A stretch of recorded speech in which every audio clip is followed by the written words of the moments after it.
नमस्ते सदावत्सले मातृभूमि। हम लोग डिस्कशन करने जा रहे हैं इजराइल और ईरान के कन्फ्लिक्ट की। हम सब जानते ही हैं कि विश्व में कहीं ना कहीं संसार के किसी न किसी कोने पर कन्फ्लिक्ट चलते ही हैं, ख़ास तौर से जिनके बॉर्डर लगते हों। और दूसरे कन्फ्लिक्ट चलते हैं जो कि रिलीजियस कन्फ्लिक्ट होता है। रिलीजियस कन्फ्लिक्ट का मतलब ये होता है कि पैदा होते ही एक बच्चे को ये सिखाया जाए कि ये सब काफिर है। पैदा होते ही बच्चे को सिखाया जाए कि तुम्हारा रिलीजियस दुश्मन कौन है। पैदा होते ही बच्चे को एक आग में झोंक दिया जाए। वो रिलीजियस जो कन्फ्लिक्ट हैं, इन कन्फ्लिक्टों का कोई सलूशन नहीं होता। ये कन्फ्लिक्ट सदैव के लिए चलते हैं जब तक वो पार्टिकुलर रिलीजन खत्म नहीं हो जाता। और जब वो अति करता है, जब वो अपनी हद से बाहर निकलता है, संसार के दूसरे लोगों को जब परेशान करता है, तो ऐसी परिस्थिति में उसका अंत स्वाभाविक है। रावण हमारे यहाँ बड़ा इलस्ट्रेशन था, दुर्योधन दूसरा बड़ा इलस्ट्रेशन था। खर और दूषण इलस्ट्रेशन हुआ करते थे।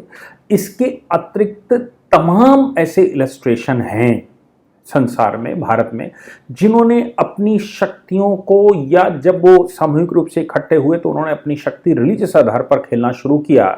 चाहे हम मधु कैटअप की बात करें, शुंग निशुंग की बात करें, ये सभी वो हैं जो शक्ति पाने के बाद अति के करने लगे और उनको लगा कि केवल हम और हमारे अलावा कोई नहीं। और भारत दूसरी तरफ ऐसा देश रहा है जिसमें किसी भी रिलीजन ने यह कहा कि केवल हम।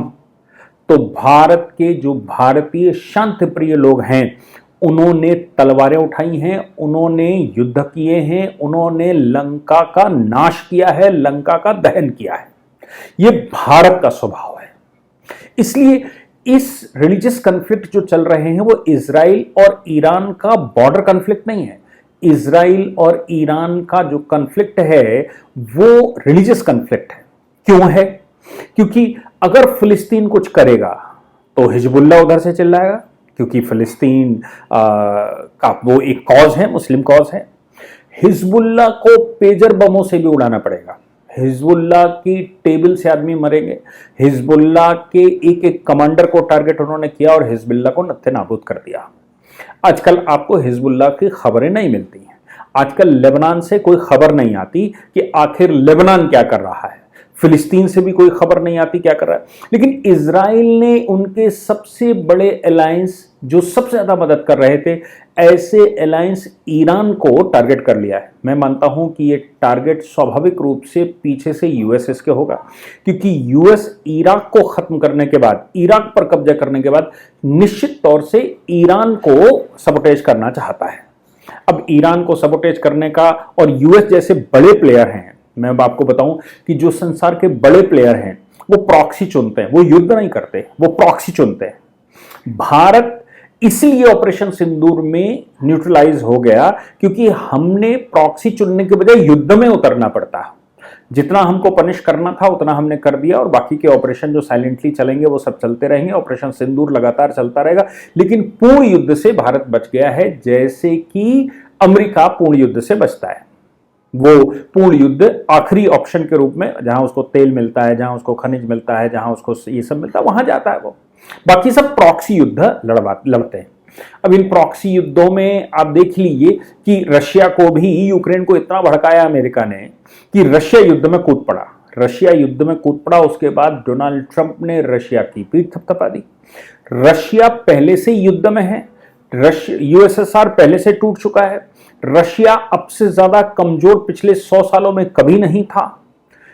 और जब डोनाल्ड ट्रंप या अमेरिका ने यूक्रेन को भड़काया, तो सीधी सी बात है कि रशिया की शक्ति पर फर्क पड़ेगा, और ऊपर से रशिया को थपथपा दो।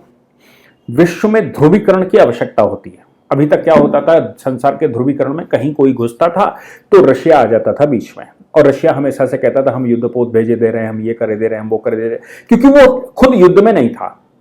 आज की तारीख में अमेरिका विश्व के किसी कंट्री को टारगेट करता है तो रशिया, चूंकि दूसरी साइड न्यूट्रलाइज है, और दूसरी साइड न्यूट्रलाइज इसलिए है क्योंकि न्यूट्रलाइज डोनाल्ड ट्रंप की पॉलिसी ने कर दिया, और रशिया खुद युद्ध में है, इसलिए वो न्यूट्रलाइज हो गया।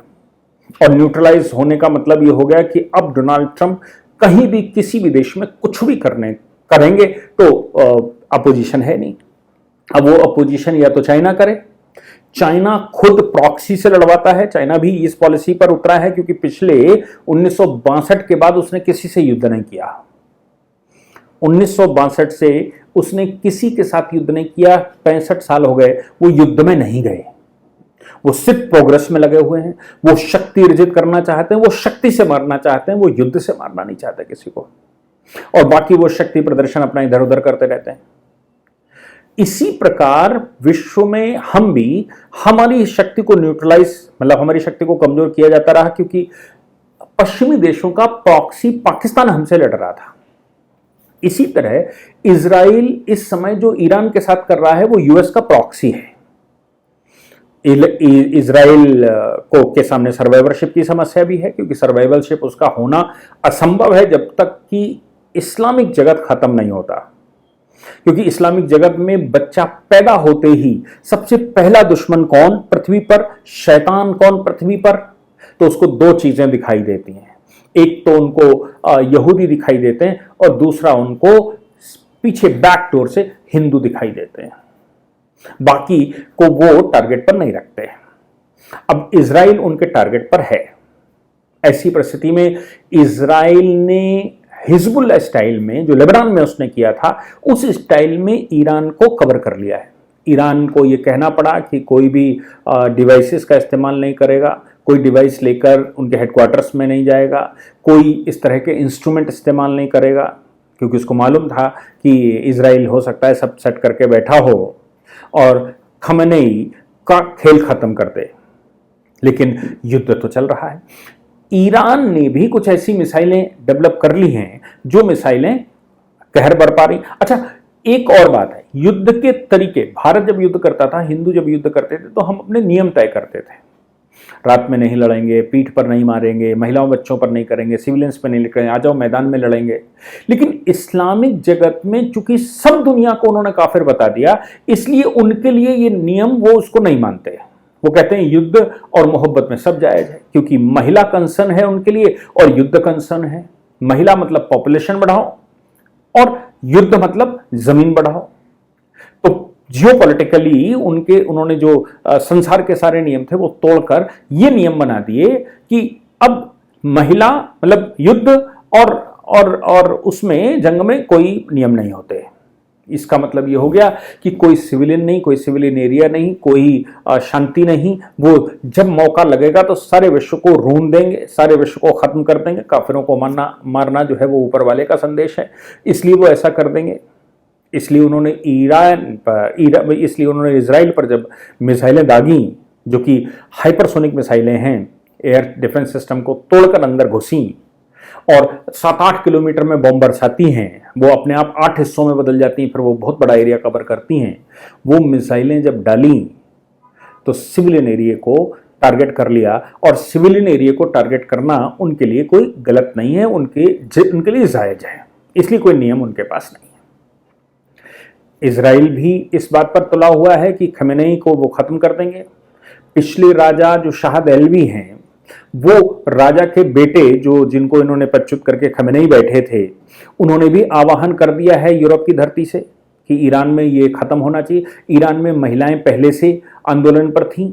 ईरान के अंदर एक बड़ा वर्ग जो इस्लामिक शासन के विरुद्ध है, कट्टर इस्लामिक शासन के, भाई तो मुसलमान, लेकिन कट्टर इस्लामिक शासन के विरुद्ध है, जिसमें मारकाट होती है, जिसमें महिलाओं को कोई अधिकार नहीं होता, बच्चों को कोई अधिकार नहीं होता, व्यक्ति को कोई अधिकार नहीं होता, दाढ़ी रखानी पड़ती है, बुर्का पहनना ही पड़ता है, हिजाब बांधना ही पड़ता है। ये सब नियम जो अफगानिस्तान की तरह चलते हैं, उनका विरोध ठीक ठाक चल रहा है। ऐसी इंटेलिजेंस की रिपोर्टें निश्चित रूप से इजराइल के पास और अमेरिका के पास रही होंगी। इसलिए उन्होंने भी ये विचार किया कि ये सही समय है, अगर ईरान को डिस्टर्ब कर दिया जाए तो अंदर भी गृह युद्ध हो सकता है। लीडरशिप कौन करेगा उस गृह युद्ध की? तो शाह दहलवी करेंगे। वो अब इस समय 60 साल की आयु के हैं और जवान है माशाल्लाह। तो वो कहते हैं कि इस तरह के इस्लामिक शासन को खत्म करना है, आह्वान किया। इजराइल ने सरकारी टीवी को, ईरान की सरकारी टीवी को भी हैक कर लिया और हैक करके जो पहले के उनके गृह युद्ध के या जो वीडियोस हैं उनको चला दिया सरकारी टीवी पर, यानी कि लोगों को उत्साहित किया जा सके कि एक तरफ ईरान परेशान है, एक तरफ ईरान में गृह युद्ध हो जाए, दूसरी तरफ इजराइल ने चारों ओर से घेर कर रखा है, तीसरी तरफ अमेरिका उनके साथ है। अब ऐसी परिस्थिति में मुनीर को बुलाकर भोजन करवाया गया। अब मुनीर को भोजन करवाया डोनाल्ड ट्रंप ने, किस लिए? इंडिया के विरुद्ध नहीं, क्योंकि ईरान से पाकिस्तान का बॉर्डर लगभग 900 किलोमीटर का है। आप सोचिए कि 900 किलोमीटर का बॉर्डर का मतलब यह हो गया कि एक तरफ इराक में अमेरिकी फौजें पहले से हैं और दूसरी तरफ पाकिस्तान में अगर वो उस साइड में बेस बना लें तो काम हो जाएगा। मुनीर को भोजन करवाया, मुनीर ने बढ़िया स्टेटमेंट दिया, नोबेल प्राइज की डिमांड कर दी कि भाई डोनाल्ड ट्रंप को नोबेल प्राइज मिलना चाहिए। और मुनीर के सामने कोई ऑप्शन नहीं, क्योंकि पाकिस्तान ऑलरेडी भारत से बहुत परेशान है और पाकिस्तान को यह मालूम है कि वो केवल बच गए ऑपरेशन सिंदूर के, जब मिलिट्री ऑपरेशंस हुए तो वो केवल बच गए, इस बात की उन्होंने खुशियां मनाई। और अभी उनकी डिप्टी पीएम का बयान भी एक टीवी पर आ गया जिसने ये कहा कि भाई पाकिस्तान में इंडिया ने इतने हमले कर दिए कि हम मजबूर हो गए बात करने के लिए, हम ये मजबूर हो गए कि हम कैसे करें डीजीएमओ लेवल की बात। हालांकि उन्होंने ये बात भी कबूली कि अमेरिका से हमारे पास फोन आया और उन्होंने कहा क्या मैं जयशंकर से बात करूं, तो जयशंकर से बात हो गई। उसके बाद फिर उनका फोन आया और उन्होंने कहा जयशंकर से बात हो गई, डीजीएमओ से बात करें। यानी कि भारत ने साफ कर दिया कि भारत की टॉप लेवल बात नहीं करेगी, अगर किसी को मिलिट्री ऑपरेशन से बात करना तो डीजीएमओ लेवल की बात कर लें। अमेरिका की बात भी भारत ने नहीं मानी, डीजीएमओ तो डीजीएमओ बात करने के लिए बढ़ा दिया। यानी कि अमेरिका का इंटरवेंशन भारत की लीडरशिप स्वीकार नहीं करेगी, डीजीएमओ बात करें और वो डीजीएमओ बात करेंगे तो जो तय हो जाए। हम मिलिट्री ऑपरेशन वैसे नहीं चला रहे थे, मिलिट्री ऑपरेशन तो हमने रिटेलिएशन में चलाए, हम तो केवल न्यूट्रलाइज कर रहे थे आतंकवादियों को। मुनीर के पास कोई ऑप्शन नहीं था, इसलिए मुनीर इस बात पर सहमत हो गए कि ईरान ये वो। मजे की बात देखिए कि मुनीर का बयान आया, यानी कि डोनाल्ड ट्रंप ने मुनीर के शब्दों में जो बात कही वो उसके तुरंत बाद शहबाज शरीफ ने ईरान के प्रेसिडेंट को फोन कर लिया और कहा कि हम तुम्हारे साथ हैं। यह भी कह दिया संसार से कि इस्लामिक जगत को इकट्ठा हो जाना चाहिए इस प्रकार के काफिरों के युद्ध के खिलाफ। यानी कि मुनीर एक तरफ, क्योंकि डोनाल्ड ट्रंप को लगता है कि मुनीर ही इसका फैसला करेंगे, लेकिन इधर पाकिस्तान की लीडरशिप उनसे बात कर रही है, ईरान से बात कर रही है और मुस्लिम सॉलिडेरिटी दिखा रही है। आप सोच सकते हैं कि पाकिस्तान का दो मुहा चरित्र। लेकिन इसी बीच में दो तीन बातें साफ हुई। इजराइल के राजदूत जो भारत में हैं उन्होंने साफ कर दिया कि हमने केवल ईरान में उनकी शक्ति को कम करने के लिए ऑपरेशन चलाया। दूसरी तरफ आज बयान आ गया ईरान के राजदूत का। ईरान के राजदूत ने कहा कि अगर मध्यस्थता भारत करने को तैयार है तो हम बात करने को तैयार हैं इजराइल से, हम इजराइल से बात कर सकते हैं, युद्ध विराम की बात कर सकते हैं। यह बात कहना ईरान के राजदूत का मतलब ईरान इस समय चौतरफा फंस चुका है और ईरान केवल ये जितने इसके पास ये बना बनू के रखे होंगे वो चला रहे होंगे, इनके पास लंबा सस्टेन करने की शक्ति नहीं है, नहीं भी है। लेकिन इस बीच में मोदी जी कैसे एक्टिव हो गए? मोदी जी एक्टिव हुए कि जब ये निश्चित हो रहा है कि इजराइल और अमेरिका और इराक मिलकर अब ईरान के खिलाफ ये सब कुछ करेंगे और ईरान में उनका टारगेट खमेनेई है, सरकार बदलना है। खमेनेई को बिल्कुल जैसे सद्दाम हुसैन को उन्होंने बदला था वैसे वो खमेनेई को टारगेट कर रहे हैं। सद्दाम हुसैन की जगह खमेनेई, इराक में भी उन्होंने यही किया, कुछ किया नहीं था, उन्होंने केवल सद्दाम हुसैन को टारगेट किया था। वैसे ही वो खमेनेई को टारगेट कर रहे हैं कि उनको खमेनेई हटाना है। खमेनेई हटाने के बाद वो दूसरा शासक आ जाएगा या शाह दहलवी को बिठा देंगे और बिठाकर जो जैसे इराक चला रहे हैं वैसे ईरान चलाएंगे। इससे उनके जो टारगेट हैं वो उनको टारगेट कर लिया है, यानी कि जो न्यूक्लियर प्लांट्स हैं उनको टारगेट किया है इजराइल ने। युद्ध पूरा होने वाला है ये दिख रहा है। ऐसी परिस्थिति में सवाल ये पैदा होता है जो भारतीय ईरान में हैं उनका क्या होगा? तो भारत ने सीधी ईरान से बात करी, मिलिट्री ऑपरेशंस को बीच में युद्ध विराम करवाया और भारत के लोगों को वहां से हम निकाल रहे हैं। वो अलग बात है कि हम ईरान से एडजेसेंट कंट्री में उसको ले जाते हैं, वहां से हम ऑपरेशन करके निकालते हैं, ऑपरेशन चल रहा है। लेकिन ये ऑपरेशन अपने लोगों को बचाना और बाकी देशों को बचाना, ये मोदी जी की ही सफलता थी। आपको याद होगा कि रूस और यूक्रेन का जब चल रहा था तो भी दोनों कंट्रियों से भारत ने बात करी थी, और उस समय भी भारतीयों को और बहुत सारे पश्चिमी देशों के लोग जो यूक्रेन में थे उनको भी बाहर निकाला गया था। बिल्कुल उसी तरह से मोदी जी के नेतृत्व ने श्रीलंका और नेपाल, क्योंकि नेपाल और श्रीलंका दोनों ही हमारे कभी प्रोटेक्टोरेट हुआ करते थे 47 से पहले, नेहरू जी की बेवकूफ़ियों की वजह से वो चले गए। प्रोटेक्टोरेट का मतलब ये होता है कि उनके प्रोटेक्शन की जिम्मेदारी हमारी थी, उनको सेनाएं रखने का थोड़ी बहुत अधिकार था, लेकिन उन पर कोई बाह्य आक्रमण होगा तो भारत उसके लिए जिम्मेदार होगा, भारत करेगा। बिल्कुल वैसे ही जैसे आज भूटान है, वैसे ही कभी श्रीलंका और नेपाल भी हुआ करते थे, बाद में वो स्वायत्त हो गए। लेकिन वहां के नागरिकों को बाहर निकालने के लिए इतनी क्षमता ना तो नेपाल में है ना ही श्रीलंका में है। मोदी जी एक्टिव हुए, बात करने के बाद दोनों देशों को एग्री किया, दोनों देशों को एग्री करने के बाद अब भारत ने केवल भारत के लोगों को नहीं, भारत ने श्रीलंका और नेपाल और दूसरे देशों के जो लोग जो आग्रह हमसे कर रहे हैं उनको भी बाहर निकालने की जिम्मेदारी ले ली है, और हम उनको बाहर निकाल रहे हैं, जितना संभव हो सकता है उतना निकाल रहे हैं। It is in condition of the subject to the recognition, कि वो कितना हम उनको पहचान पाते हैं क्या है। लेकिन ये बात तय है कि ये जो रिलीजियस वॉर चल रहा है, इसमें किसी एक रिलीजन का खात्मा होना स्वाभाविक है, नहीं होगा तो ये समस्या हमेशा के लिए बनी रहेगी।